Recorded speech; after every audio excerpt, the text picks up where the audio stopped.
There's always a special energy to Oklahoma music, and you can tell. I'd put Tulsa up against any other town of its size. We've got the artists, we've got the audiences. Tulsa has a character and a personality, and it's gospel and blues and all those things smashed together. That's, I think, why you get such a diverse collection of people that have come out of here. Oklahomans have contributed to every significant genre of American popular music. There's just tons and tons and tons of original Tulsa artists that are all making really great music that's all different. Tulsa, I tell you, has always been, and I think always will be, such an important nexus of musical talent.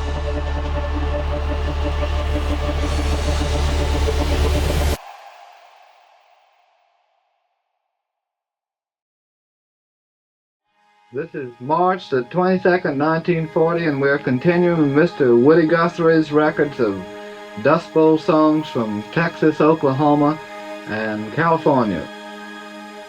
We've got in Oklahoma a lot of things to be proud of. Some of the biggest oil fields in the world we developed.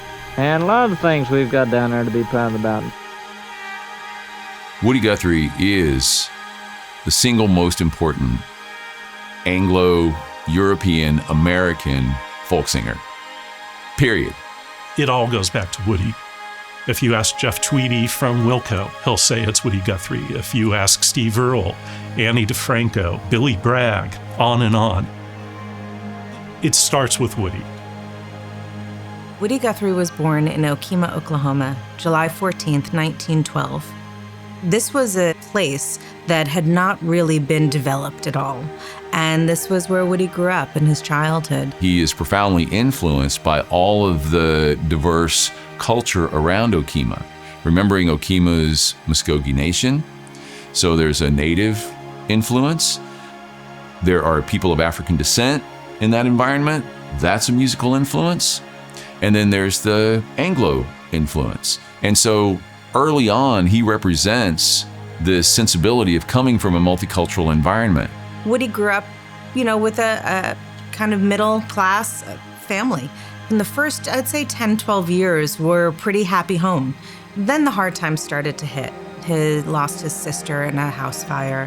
His mom was institutionalized. She had Huntington's, but nobody knew what that was. His father was badly burned, and the family really dissipated. So that loss of stability, I think, makes him very empathetic. During the Dust Bowl, witnessing all of these families. In the largest U.S. migration during the Dust Bowl, everyone's heading out to California for this opportunity, this promise of a better job, of a way to live. Once he got there, he saw that it was not the promised land, and work was hard to come by. And it was hard work, and it was bad work. And in California, there were already a lot of Okies there because of that westward migration. So when he starts his radio show there, he's instantly popular because there's already a lot of people there who get him. He then starts to document the American experience of that era, specifically the Depression. And he began to write songs, and he began to pick up an instrument and sing with people and really support the workers, but also get the word out.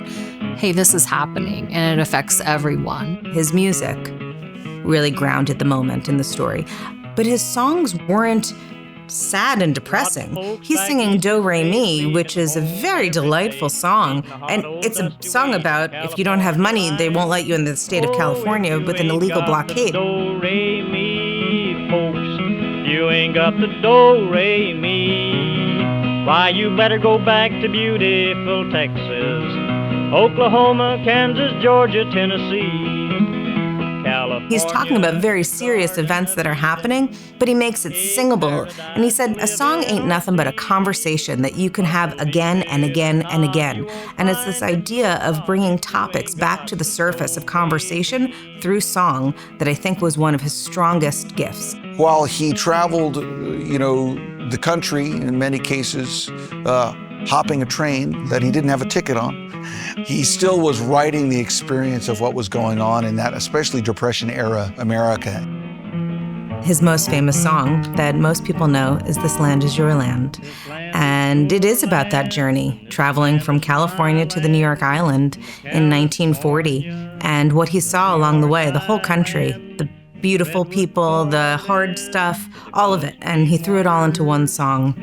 And then when he moves to New York, he really is that nucleus of what's going to develop as an American sensibility toward liking folk music. He was a kingpin of that. He was the real deal. He was the people everyone were singing about and talking about.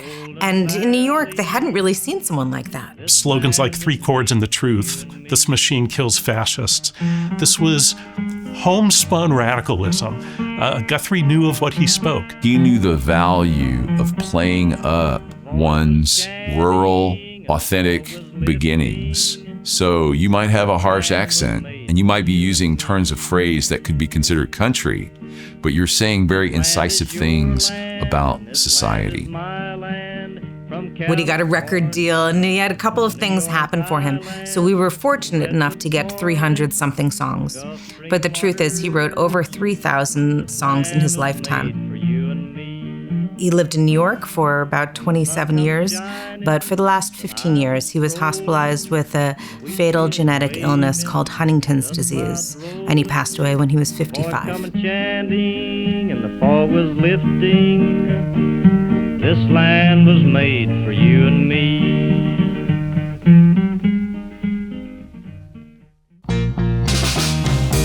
In 1961, it was about 3 o'clock in the afternoon. My mom was 11 years old, had just come home from school, and American Bandstand was on. Someone knocks on the door. She runs to the door quickly. Hi, how can I help you?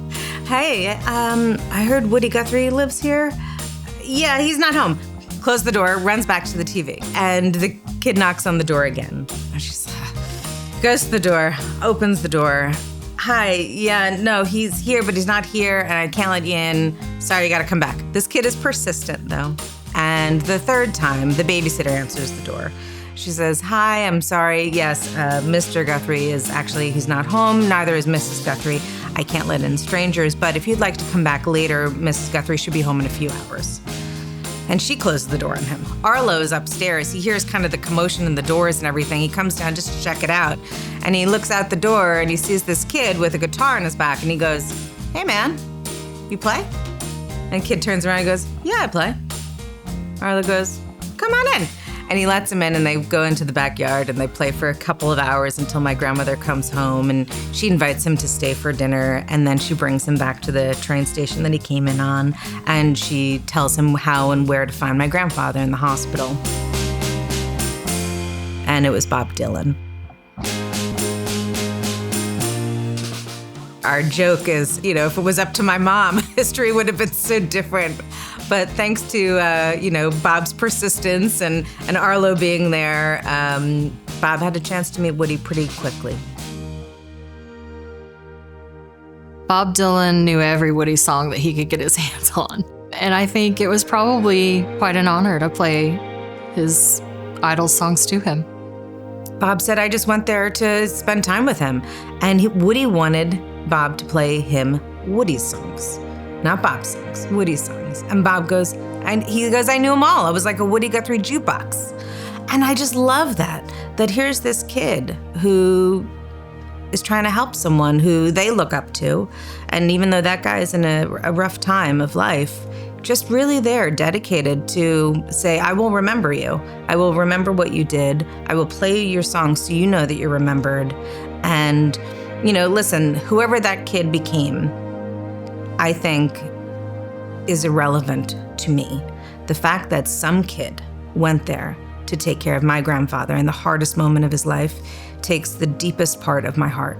I don't love him because of who he became. I love him for who he started out as. And who he became is just icing on the cake for the rest of the world.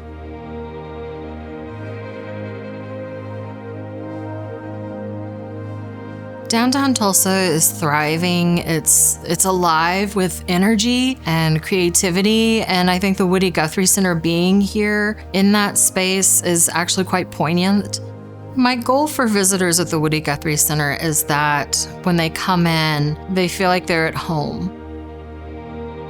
My hope is that visitors leave with a better understanding of who Woody Guthrie is, obviously, but also an empowerment to use their voices, to stand up for what they believe in. That's Woody in a nutshell, using your talents to amplify causes and issues that are important. Years ago, Bob Dylan actually visited the Woody Guthrie Center. You could tell that he really enjoyed seeing his friend again. And when it was time to figure out where his archive would go, he thought no better place than next to Woody. Dylan came to Tulsa. He saw the Woody Guthrie Center. By all accounts, he was very impressed with what he saw. And I think Dylan had the sense that, well, maybe this is the team that could do justice to what had become the Bob Dylan archive. And said, Tulsa feels right. The fact that the Woody Guthrie Center and the Bob Dylan Center are joined at the hip is just fantastic. I mean, gosh, again, what an honor. What a moment for Bob to say, here's where I want my archival legacy. Here's where I want my center to be, is right next to Woody in Oklahoma. I just think that's so phenomenal. I'm so honored. I don't even have the words to express how moving it is. And again, he's saying, yes, come see me, but also come see Woody. If a person's interested in American popular music history, they will be blown away and overwhelmed by the Bob Dylan Center. The first time I went in there, and I saw Tangled Up in Blue written in little penmanship on a notebook, I turned around and walked out back to the lobby to go sit down. I wasn't quite emotionally ready to see it. The Bob Dylan Center gives a traveler an opportunity to learn about the history of the country of the last 70 years, how he fits into the whole folk music tradition. And it's really just a very fascinating lens into not only his life, but the time from which he emerged.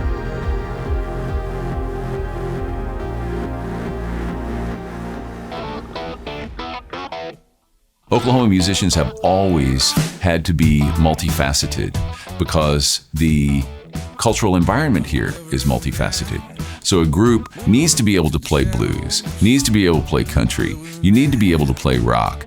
If you asked 50 different people in Tulsa for a definition of the Tulsa Sound, you would get 50 different answers. After thinking about it a lot, writing about it a lot, talking to a lot of people about it, for me it comes down to a vibe. It's a very laid-back sound. You're in no hurry to get there. You'll get there eventually, but it's just a nice, kind of a funky, smooth sound. The Tulsa Sound was sort of coined by the sound of all these musicians that played with Leon Russell in the 70s, and it was this fusion of a little bit of gospel, a little bit of roots, a little bit of blues. We've seen historically musicians from Oklahoma, Leon Russell being a perfect example, of being able to play in multiple genres. So they're not just stuck in this one particular area of music.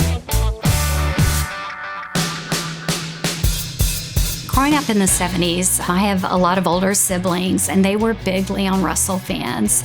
And I had no idea who he was. I just knew he was this funny-looking guy with a top hat and long hair.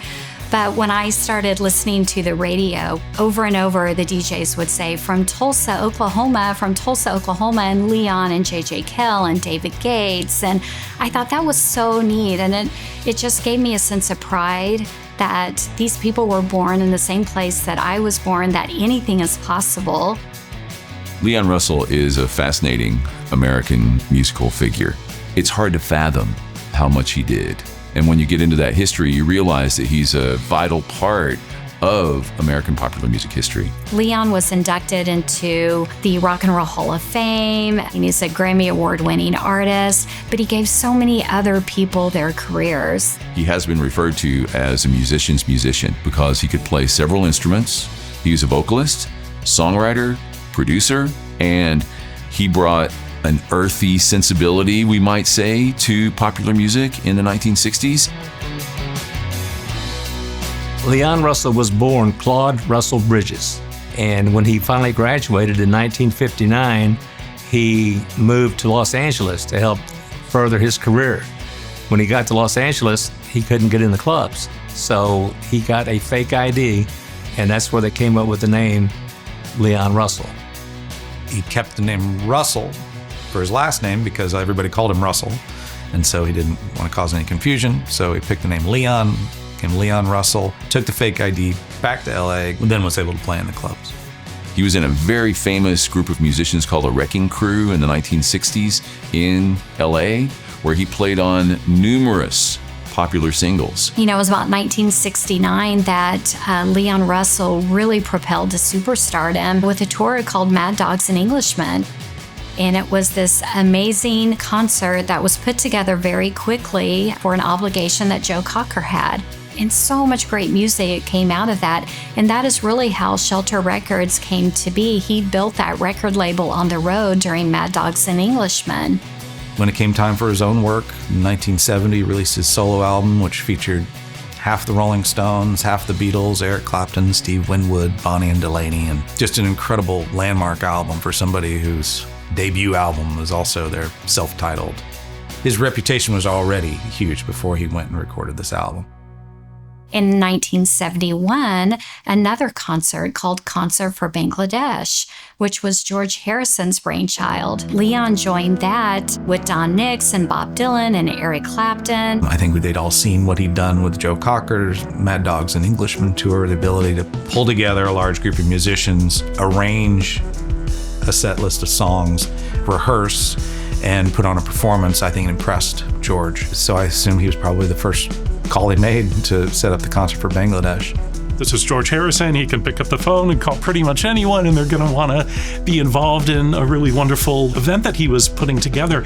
But a lot of 918 area code numbers rang. This is, of course, Tulsa, and Harrison was really aware of just how talented these guys were. And that's what's so exciting, that he was at the very top of his career when he decided to come back to his hometown of Tulsa. He defined this whole sound that Eric Clapton and others sort of claimed, and over he was bringing it back to, this is where I'm from, this is what I care about, this is sort of what defines me. I think Leon, he had a strong feeling for home, for Tulsa. So Leon comes back home. He's with his business partner, Denny Cordell, and his common-law wife at the time, Carla Brown. They're actually having a meal at the restaurant across the street, and Carla Brown notices a for sale sign in front of the church. Carla tells Leon, says, Leon, you love music, you love gospel, you love the church, you're looking for a place to have a studio, here it is. He buys the church. And immediately started coming up with a plan to convert it from a church into a world-class recording studio. When Leon actually bought the church, he was the #1 concert grossing artist in the world, according to Billboard magazine. So because of that, people gravitated toward him. And not only the people that he'd grown up with in Tulsa, but that also brought people such as Bob Dylan, Eric Clapton, George Harrison, Stevie Wonder. They all came in to see what was going on here in Tulsa. For the next 4 years, Tulsa is a mecca for music. There would really be no Tom Petty and the Heartbreakers without them coming to Tulsa, signing to Shelter Records. You think about Bob Marley, his first American single was on Leon's record label. And so it definitely changed the course of music in America for the best.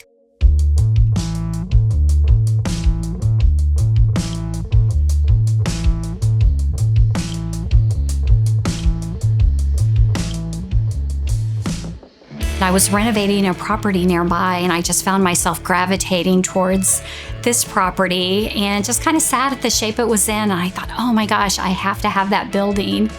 It was a 6.5-year project because the building was falling down basically. So we had to redo things from plumbing to wiring, all the structural, everything had to be redone. This room in particular was crooked. I mean, it was in really bad shape. But after starting the renovation, and I visited recording studios across the country, and I thought, this has to go back to being a recording studio. Apologies, the open wounds, sky over, still love tonight. When musicians walk in, They're like, I feel so comfortable here. They want to be creative. They want to make music. Well, tourists do the same thing. They don't know what to expect. They read a little bit about it and they're like, I really love this space. I feel so comfortable. And what's extraordinary for all of us that work here at the studio are all the people that get so emotional.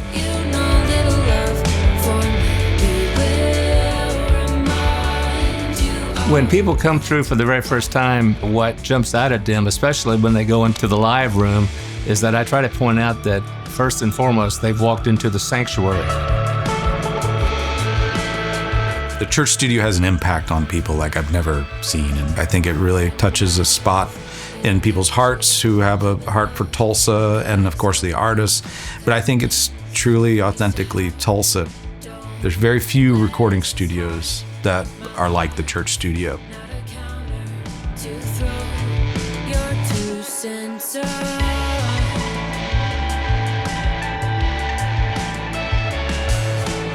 It's a world-class space. I mean, having been to really most of the great studios in the world, it's right up there. It's right up there. It sounds great. It's just big enough that you can record almost anything in there. Those who love music, I think, would really enjoy the experience they've created.